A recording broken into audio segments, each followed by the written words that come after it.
hustle and grind is fine. We all have to do it, but not to the point where we are exhausted all the time, where we don't like doing the work that we do, where we're resentful, where we're not putting forth our best work.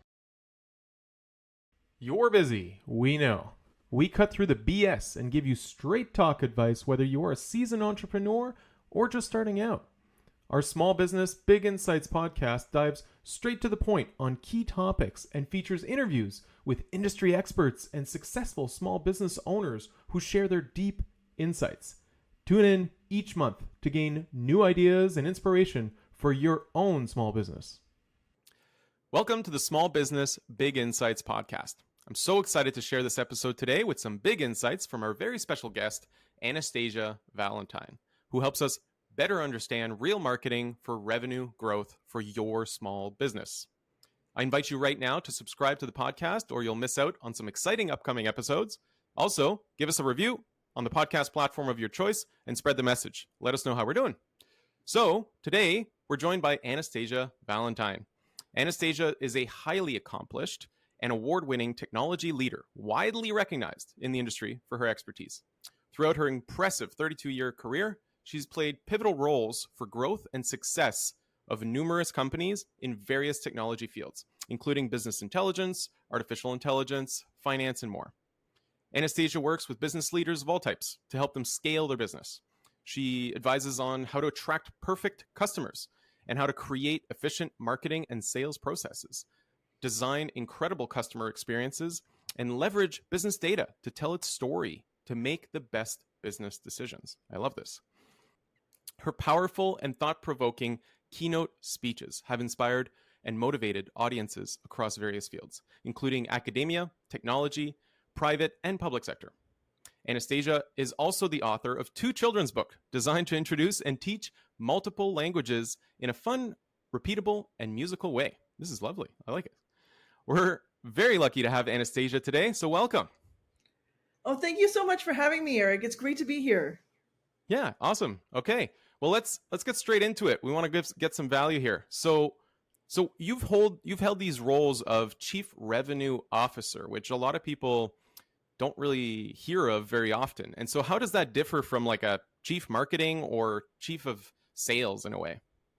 I think it actually brings them together in one body. So what I like about the Chief Revenue Officer role is many times, and certainly it's been my experience, where we've had marketing and sales under one umbrella. So they're not kind of like saying, hey, get me leads. And the marketing is saying, hey, close some leads. They're actually working in concert with each other. And by having them on the same page, working together, and, like you mentioned in my bio, using data to tell a story, it can be a really powerful team. One team, not 2 teams, but one team driving the revenue for new business for an organization. Interesting. Okay. So that basically you wouldn't normally have like a VP of marketing and a VP of sales and a VP of revenue. Like it's kind of like all one group typically. Is that how you kind of frame it? I think it really depends on the size of the organization, because you can have someone who has a ton of experience with marketing and sales and have them take on the role of Chief Revenue Officer. I think it's really important that they have really great strengths in both of those to take on that role. But then also have a really good understanding of business operations so that you could understand, when the money comes in, how it's allocated, how you can get ROI, and then measure some of those KPIs that are really important to the entire organization. Interesting. Okay. And I guess like from your own experience, you've worked with so many kind of companies, right? And so what do you think is kind of the biggest untapped revenue opportunity for a lot of the small businesses that might be listening today?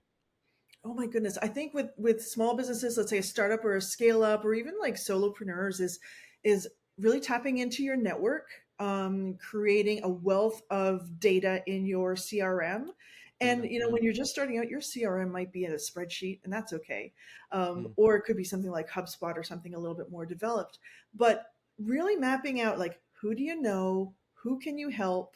Not so much who can help you, because I think that people go about it the wrong way. It's really, if you pay it forward, you show that you can add value, then you can tap into people, help them, and then show what you can do.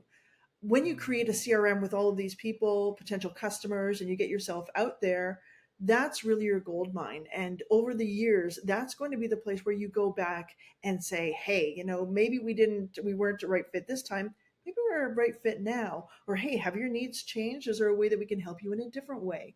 Um, Mm-hmm. that's probably the place where I think that small businesses can find an untapped source, if you will, without Yeah. spending a lot of money. Yeah, I think that's super interesting because, like, I think a lot of small business owners kind of get into the trap of responding to leads when they come in, basically, and they don't necessarily keep track of all the previous leads that have come in, and then reach back out to them, and all of that. And I guess, like you're saying, like these are people that have shown interest in your products in the past, so like they're very likely to want to show that interest again in the future, right? So that's super interesting.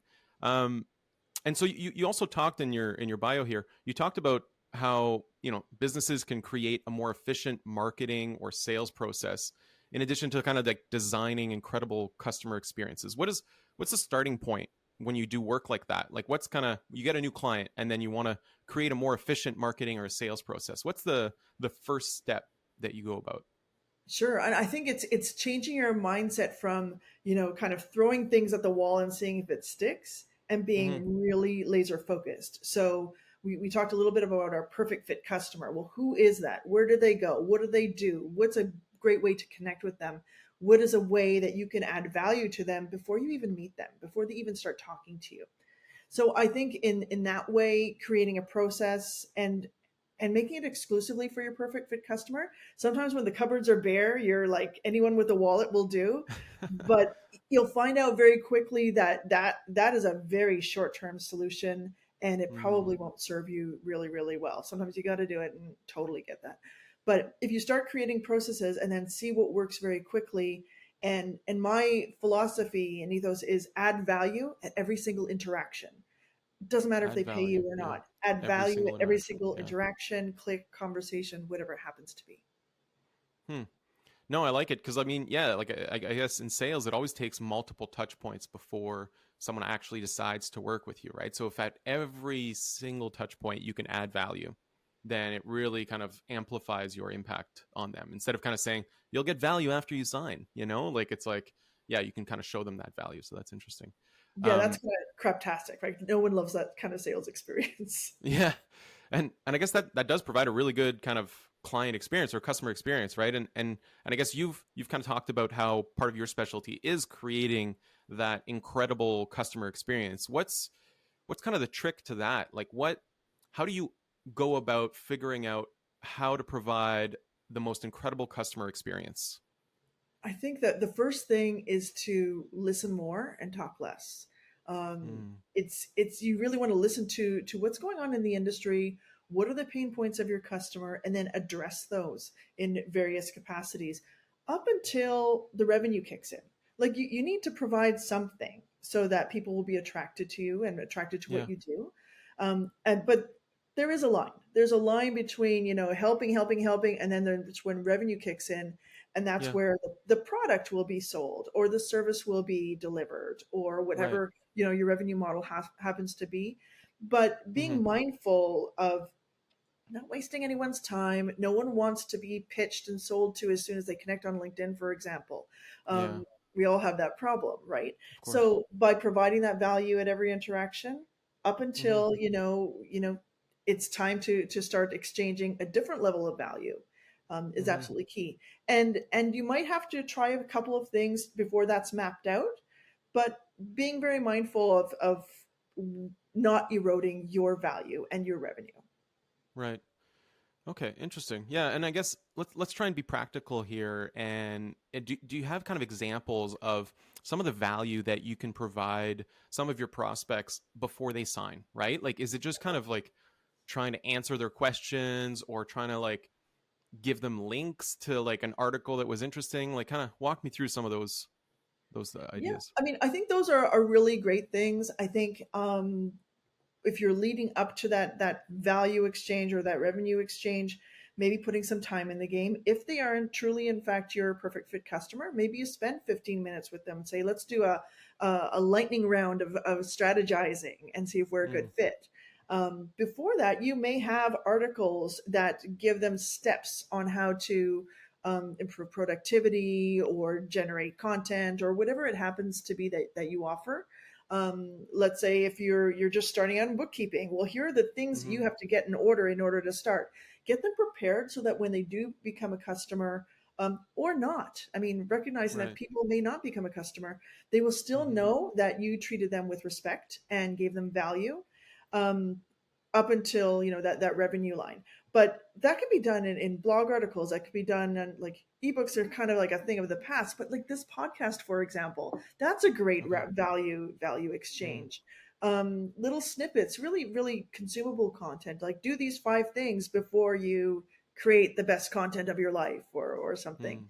Mm. But Right. prepare them for success and set them up for success. Mm. Interesting. Yeah, and I guess on the topic of success, I've kind of heard as well that you've been pretty vocal about your advocacy for canceling. Sorry, let me start that over. Speaking of success, I heard about your vocal nature around canceling hustle culture, and so what's your beef with that? What's the story there? Was my beef with that. I think you know what it's just my experience, and when Okay. we're starting out and we can take on the world and we've got all the energy in the world and we may not have all the commitments that we'll have later in life, and we're putting everything and then some in, and you can do that, and I think that's a really good way to start, but recognize you can't do that forever without it taking a toll on you. Mm-hmm. So by hustle and grind is fine, we all have to do it, but not to the point where we are exhausted all the time, where we don't like doing the work that we do, where we're resentful, where we're not putting forth our best work, um, where we get sick, like, Mm-hmm. or where our personal life starts to suffer. And I think those are the warning signs, is when those things start to happen, is like, is this truly worth it? um, and in technology, I mean, it happens, especially when you're a founder or you're a startup.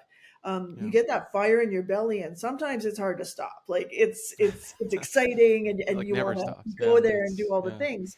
And you don't want to slow that down, but you can work smarter. You can work in a way Right. that get up from your desk at least every hour. Do a walk around the block. Do a walk and talk meeting instead of sitting at a screen. Like there are so Mm-hmm. many things that you can do, and then I'd also, consult with your peers. Like, what are you guys going through? Like, you're a founder too. You're a business owner. Mm-hmm. How are you feeling?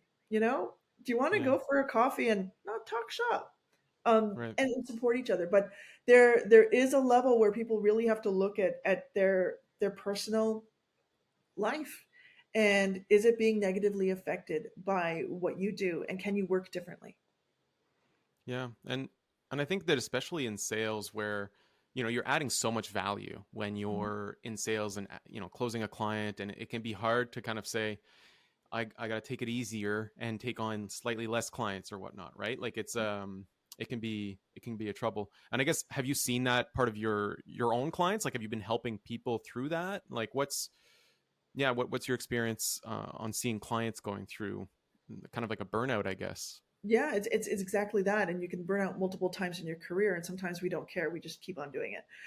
And I've Yeah. I've done that, where you finally just can't do anymore. And I've worked with amazing business leaders that are just like, enough, enough, Yeah. because you want to take on more and you want to do more. But I think we can look at it in a different way. My mom says always, turn Okay. your head on it, stand on your head about it. Turn your head on it. Yeah. Yeah, and I think if we look at it in a way, if we're getting maxed out, that's the point where we probably are Yeah. growing and we need more resources. So how do we Mm-hmm. do that? If you're a salesperson and you're taking on too much, or none of your deals are closing, like it's an opportunity to step back and say, okay, what's happening here? Um, Mm-hmm. do we need some more help? Do I need to work differently? Do I need Mm-hmm. to cut these things out because they're just not working or wasting everybody's time? I think Yeah. if we look at it as opportunities to work smarter, and just be honest with ourselves about things that aren't working, because sometimes, as business leaders, we're very passionate about what we do, and we don't Mm-hmm. want to believe that what we're doing is not working. Mm. And just say, hey, I tried it. that was a good try, and maybe it's not right for right now. So let's shelve that for now and do this thing, because if I double down here, it's going to pay off. Right. Yeah, and I mean, from what I've noted too, just like social media and stuff, and when you see all these videos and content about hustling and working super hard, and like I think it's really easy for people to kind of share that content or create content about them working super hard, all nonstop, barely sleeping, and like just trying to grow their business all the time, and that's what people like to watch on social media, but maybe that's not actually what's happening in real life, and so I think that kind of creates that unrealistic Mm-hmm. expectation or narrative around like you have to nonstop work in order for your business to succeed. And I think that that's just not sustainable, right? Like you said, like you'll burn out, and you even said you'll probably burn out multiple times in your career if you don't Mm-hmm. stop, and that's I think that's super super interesting. Yeah, I mean, from my own perspective, I think that you need to kind of look at the wholesome view of a business owner's career, right? And if you look at like being a business owner as a job description, like you need to kind of be in that industry for a long time, and you need to kind of like act differently than a person who has a job, and you have to set your own boundaries because no one's going to set those boundaries for you. Whereas when you're in a workplace, your boss can see you working a little too long, and they're going to tell you, they're going to be like, hey, you should go home or whatever. But when you're the We hope boss, they do. Some of like, them yeah, maybe they'll do that, but maybe they won't. But you have a chance, and if you have a business partner, maybe they'll tell you too, right? But if you're an employee, like, yeah, it's very different than as the business owner where you have to set your own boundaries, right? um yeah, no, and I mean, my own dad, like he always kind of told me to work smart and not hard, right? So kind of think through what you're actually going to be doing and why. And then once you kind of zone in on the strategy and on the tactic, then go ahead and execute really well. But don't just work hard for the purpose of working hard. Like that's a little bit, I mean, in a way, it's like easier to just constantly work hard, not towards your goals, right? Because it's just kind of like setting your head down like a workhorse that's just going to like tunnel vision and just walk, right? But you need to totally. kind of think of the bigger picture. Yeah. So, Oh, totally agree. um, and I mean, just for, again, sorry, just to go on a little tangent, but a lot of our own clients I've seen too have this kind of issue where they're very passionate about their business, right? And I feel like the ones that are the most passionate about their business, they're the ones who are falling into this issue more and more, right? So whether they're a dance studio owner, or they're they have a little hobby business on the side, or they run a little brewery and they're trying to make it, and those are the ones that are just hustling so hard because they want to prove to everyone that they can make it, and so that I think that's super interesting. I'm glad that there's kind of a vocal voice around kind of the shadow narrative of hustle culture. So that's Yeah, and interesting. it's not like we're slacking off or anything. We can still work hard, Yeah. but work hard on the right things. And one of the Mm-hmm. right things is making sure your body is in great shape to serve, all the purposes that it needs to serve, including being healthy. This episode of Small Business Big Insights is brought to you by Zenbooks. Zenbooks is a reimagined full-service online accounting experience. I work at Zenbooks, and we bring a fresh, unique, and modern approach to a very old-fashioned industry. We've been working remotely well before it was cool. And we're a team of advisors, accountants, and payroll professionals that provide ongoing, impactful insights to small business owners and key decision makers. That means that we get into the nitty gritty of weekly calls with ongoing reporting, bookkeeping, payroll, tax filings, and tax planning. Even if you already have an accountant or a bookkeeper, or you have some accounting staff on your team, you should talk to Zenbooks about the tools and expertise that they have to offer. Check out Zenbooks at Zenbooks.ca. Now let's get back to the episode. Yeah, no, it's good. And I know like you've been pretty vocal about AI and in AI and content creation, and I think there's a lot of people that are kind of like worried within their jobs or careers and the impacts that it's having on society. Um, what's been your experience around AI when it comes to content creation? Mhm. Yeah, I mean, there's so many ways that you can use AI to help you, right? In fact, I'm working with a company right now who does exactly that for social, and Mm, I view AI as an assist. Um, okay. People still can create great content. You can use it as a method of inspiration if you use ChatGPT, for example. Um, I think that if you can pretty much spot when something has been manufactured and generated versus having a human touch. And in fact, you can even use ChatGPT to tell you, was this written by you? Oh, And really? it will tell you, which is kind of cool. But I think that at the same time we have to scale, and it's all about working Mm-hmm. smarter. So let's say, for example, you create a great blog article. It's evergreen. It's really popular.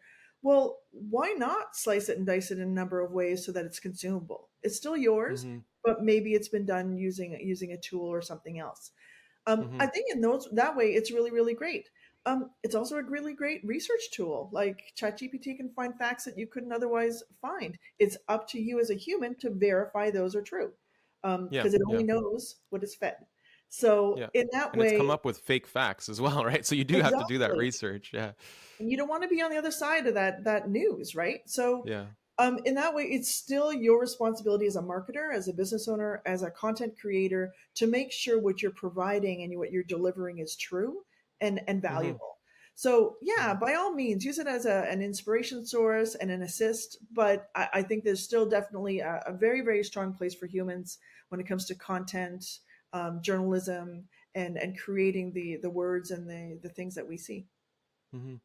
And I guess if we kind of get into the, I'm going to say the philosophical perspective of AI, like if it becomes so easy to create content using AI, does that not mean that there's going to be plenty of content that's basically created through AI or whatnot? Like if it's easy for us to just create 100 articles in 10 days on topics in, let's say, the accounting industry, like isn't every accountant going to just do that? And now there's going to be kind of like an oversaturation of content. Like there's going to be too much content, in a way, right? Yeah, I mean, it can be done that way, and you know what? It probably already is. It probably Mm, already is. I did a very unscientific poll on LinkedIn not too long ago. Is like, do you care if the content you read is AI created interesting. Yeah. or human created? And Wait, what was the result of this? Now I want to know. Yeah. it was like 60-40. 60 don't care, 40 do Okay. care. Okay. And and I have to question, well, why? If it's Like, if why do it's you good care? Like, if it's good yeah. content, does it really Yeah. matter? Do you Yeah. like I have to really question why. Hmm. And because I guess part of the issue about AI creating content is that, AI is based on other information that's previously been written to kind of like understand it and regurgitate it in maybe a new way, right? And so in theory, are you not essentially never creating anything new or original because everything's always going to be based on something that was done Something out before? there. Yeah, that's absolutely true. And I think that's where using it as an assist as opposed to as the core content creation is Okay. probably something that you want to do is to have that human kind of like checking, like kind of like your teacher marks your work, check the work to make sure Yeah, it's yeah. accurate. And you have a responsibility as a content creator or anyone who's developing content to do that and who's publishing Hmm. content in any way to make sure that it is accurate and it is valuable. If you're just using it to create content to spew back into the world, I don't know. I question the value of that. Right. Interesting. And I guess kind of like what you're saying, where people will gather content and then they'll regurgitate it to reshare it. And are there not intellectual property issues or copyright issues that come with that, where basically ChatGPT or other AI tools are using information that another company took the time to actually humanly prepare and then regurgitating it again, and so they're basically taking maybe copyrighted material, right? Well, and you've seen this like not only with text, but especially with let's say Dolly, for example, that's generating Mm, visuals where you're saying, "Give right. me a panda riding a unicorn," or "Give me this person doing this," and that puts ethics into question. There's deep Yeah. fakes that are involved. There's people's art that are being leveraged as Yeah. data. So where do we draw the line there? I think that this is going to be an evolving thing that we have to keep an eye on. And I think that it's important for us to have a really solid voice and a human voice moving forward. And you're right, creating original content and maybe doing so you're feeding the machine, but I don't see it going back right now. I don't see it Yeah. as canceling AI. I think it's something that we need to monitor from a news perspective, from a deep fake perspective, from an intellectual property perspective, especially when Yeah. it comes to someone's words, art, or art. Yeah. Yeah. And I mean, I guess I could like we could also look at it from the other perspective of saying that, to gather information that someone else put out to regurgitate it into our own content, isn't that what humans do? Like we read a textbook to understand it and then we regurgitate it in our own way, right? So we are always using information that was already available to kind of create maybe new information, right? And so is In it that really way, kind of intellectual property like stealing if like that's what we're already doing? We're reading content to kind of come up with our own thoughts, right? totally. I mean, we are the machine. We are always learning, just like machine learning. Yeah. And you're absolutely right. Are we not doing the same things, whether it's learning by experience or reading or Yeah. doing or exploring or experimenting? I mean, it's Yeah. all kind of the same nuance. Yeah. And if we're drawing a panda, we've we've seen a panda somewhere to know what it looks like to be Pandas able do to draw exist. it, right? Like it already existed in order we're not creating new animals, we're yeah, But you so yeah, that's interesting. Yeah, we could. Maybe could. ChatGPT can't or other AI tools maybe not. I don't know. Maybe actually you can maybe ask that like create a new animal that's never been done. Maybe You it can could. I totally don't know. do that. Give me Yeah. a super panda corn. I don't know. Yeah, no, it's that's, and I feel like that would be part of one of your children's book that you put together, the panda unicorn of sorts. I don't know. I honestly I haven't read your children's book, but it is pretty interesting that you've put this out there. Why did you choose to put together a children's book? Like what Yeah. made you do that? I wrote two of them, and the first one was because my daughter, who is now 21, when she was young, she was learning English, French, and Spanish under the same roof. And it was hard for her to differentiate between languages. And Mm, we would call it language soup. We understood what she was saying, but nobody else did, right? yeah. So she would mix up the languages and the words. So I created this book that can be sung into a tune, so it's repeatable and it's memorable for kids and Song. it's Wow. fun. Yeah. And it differentiates between the English word, the French word, and the Spanish word. So it's Okay. at a very like rudimentary level, but it allows them to understand there are different languages and there are different things. They sound different. They're really cool sounds, and Hmm. accompanying that with some really beautiful visuals, it got kids excited about learning languages, and that's really what I wanted to do with that. Interesting. Okay. And I guess like this came about from your own, I guess, experience of seeing your children doing this. And I guess like why did you choose to make it public? Because you could just do it for yourself, right? But you chose to kind of make it public. And I feel like it's probably not for kind of like a revenue option. Like books are not always that profitable depending on how you do it. But yeah, what was kind of the purpose of making that public? I think just where we live, there's a lot of bilingualism and trilingualism. There's children who are learning different kinds of languages. Certainly not only those three, but households that probably have a very similar challenge. Hmm. And what I wanted to do is just kind of share that. Like, here's an approach that you can try, and whether you use the book or you use that method, that's really just what I wanted to put out in the world and Okay. share that, one, language learning is fun, and it can be. It doesn't have to be a chore. Introducing languages at a young age is a really smart thing to do, both knowledge wise and culturally. But also, Hmm. this same kind of idea can be used for any languages that a child is learning. Okay. Well, we'll put the book information in the show notes so Sure. anyone listening can check that. And I guess a question I could ask you: did you use AI to create your book? Well, that was written, quite a few years ago. So no, that was all done Okay. by, using this brain and, a very, very talented Yeah. illustrator to Nice. Yeah. who, Yeah. who really poured her heart into creating, amazing visuals. Cool. Yeah. The visuals I think is just super important, especially for kids or even myself. Like I like reading books that have images and diagrams and all of that. Just makes it easier to follow. So that's super cool. Um, I guess on your side, like you've got your own shop that you've basically been helping a lot of companies on the revenue side, marketing front. Like if someone wanted to hire a fractional chief revenue officer or a chief marketing officer like you, how does that even work, right? Like, is there like a monthly retainer? Is it like a percentage of revenue growth? Like, how does that usually work out? Yeah, it could be a different way. And what I usually find works best is that there's a retainer, and you just come when you have a challenge, unless you have a very Okay. specific project, and then you can put a figure around, how much time that project will take to work through. Or if you just want to, have a jam session. I love those, because that's where the business leader comes. We Yeah. come together, and for half a day or a day, or maybe we split it into two parts. We just jam on these specific issues, and we hammer out strategies for as many as we can. And those are so productive, and I find those are a good introduction to determining, one, are we a good fit, and then Yeah. two, should we work together. And I think not everybody needs a chief revenue officer, not everybody needs a chief marketing officer, but once you Mm-hmm. start feeling the pains of revenue coming in the door or not coming in the door, growth pains are usually the trigger point to get help like mine. Mm-hmm. And that's when we start to look at different models of working together.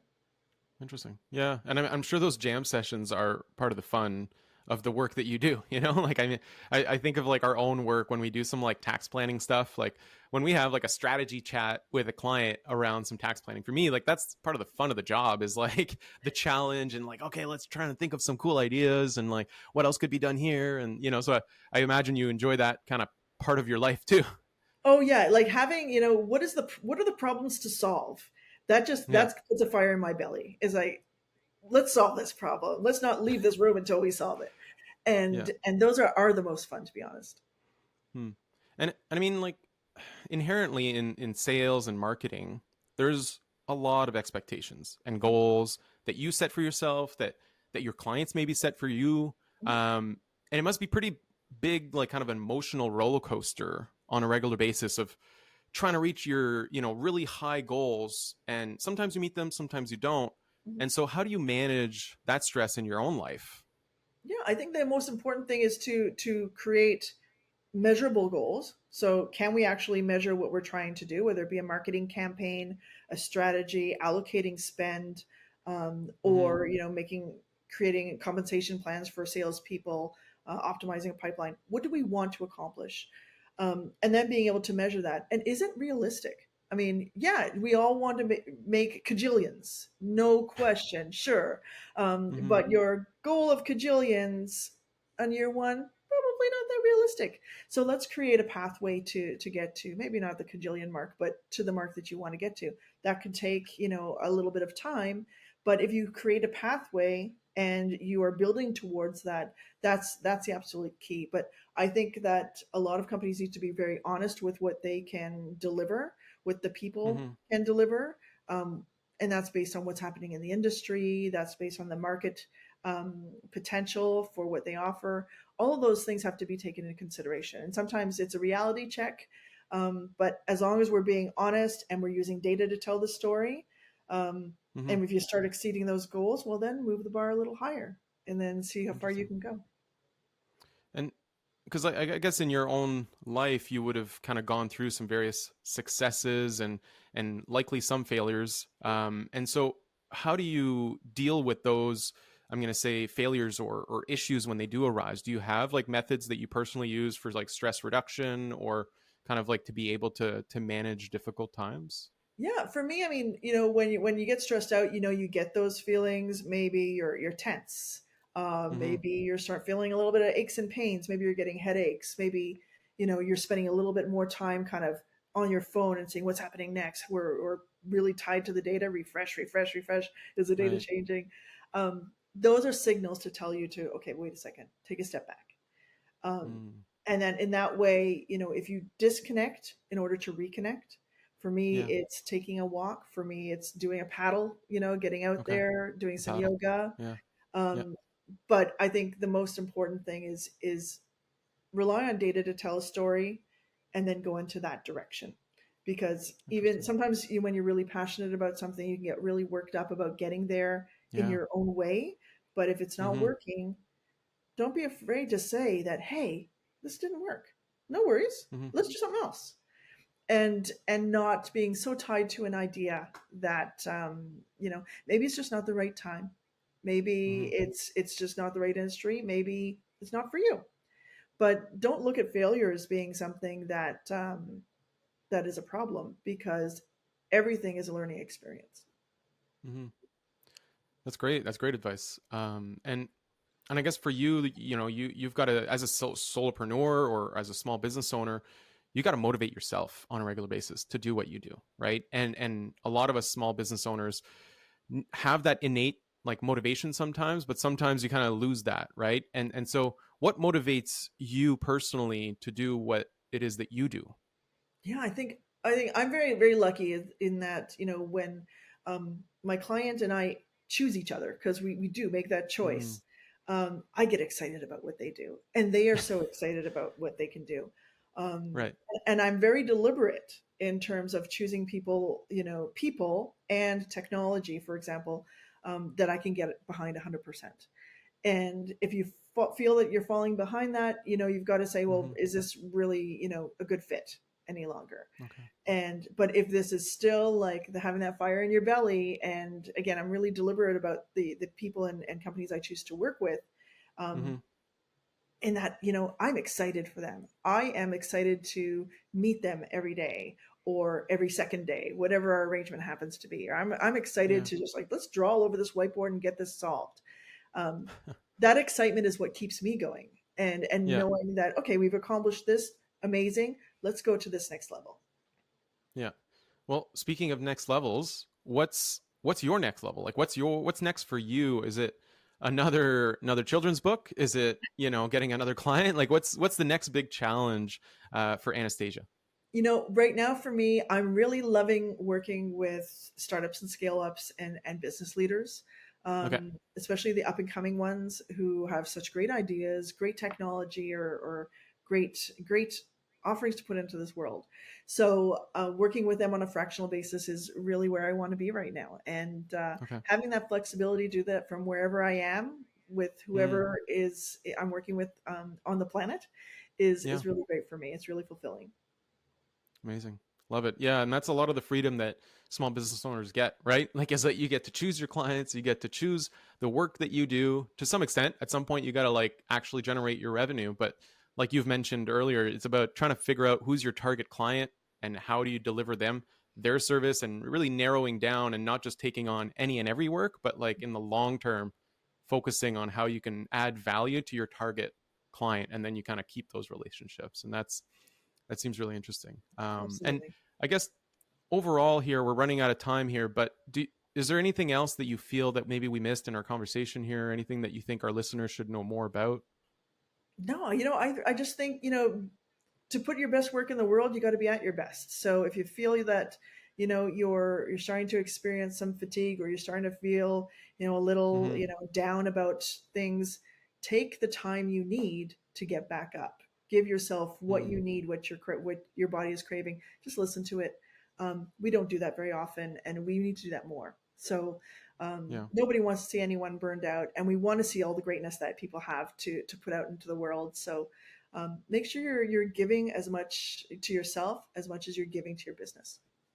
Yeah. And I can attest for sure, like it's hard to kind of like as a business owner to kind of make that decision and say, I should take Tuesday off or I should do a half day today. And, it's kind of like you feel that underlying pressure of the rest of the team is kind of like working. So you should be working, or, you kind of are having to hustle, trying to grow the business, trying to, and why are you taking time off? And, so like, yeah, I certainly feel that pressure. And I know a lot of small business owners can feel that pressure on a regular basis. So I think our message to our audience here is we give you permission. Like take the time you need, take Hmm. the day off. We won't tell anyone.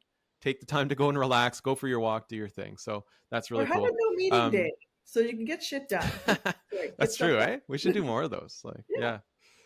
yeah. And then I guess Anastasia, how do people get a hold of you if they want to reach out? Oh gosh, just connect with me on LinkedIn or head to my Okay. website at anastasiavalentine.com, and I'm happy to chat anytime.